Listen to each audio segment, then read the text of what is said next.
નમસ્કાર મિત્રો, વિડીયોમાં તમારું સ્વાગત છે। જી હા મિત્રો, અત્યારે હાલના મોટા અને મહત્વના સમાચાર સામે આવી રહ્યા છે। તો મિત્રો, સમાચારમાં વાત કરીએ તો કાચબાની વીંટી પહેરતા પહેલા થઈ જજો સાવધાન। સનાતન ધર્મ અને જ્યોતિષશાસ્ત્રમાં કાચબાને અત્યંત શુભ અને પવિત્ર જીવ માનવામાં આવે છે। ધાર્મિક માન્યતાઓ અનુસાર કાચબો ભગવાન વિષ્ણુના કશ્યપ અવતારનું પ્રતીક છે। આ જ કારણ છે કે વાસ્તુશાસ્ત્ર અને જ્યોતિષમાં કાચબાની વીંટી પહેરવી સુખ, સમૃદ્ધિ, ધૈર્ય અને શાંતિનું કારણ માનવામાં આવે છે।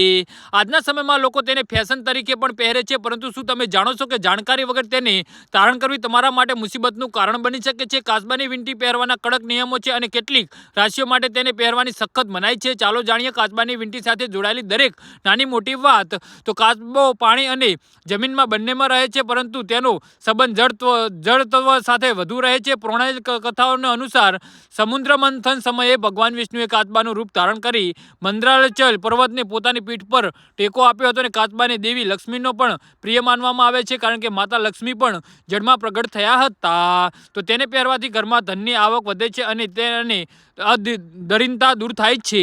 જી હા મિત્રો, તો આના વિશે તમારું શું કહેવું છે? તો નીચે અમારી કમેન્ટ બોક્સમાં જરૂરથી જણાવજો અને અમારી યુટ્યુબ ચેનલને સબસ્ક્રાઇબ કરવાની ભૂલતા નહીં। ધન્યવાદ।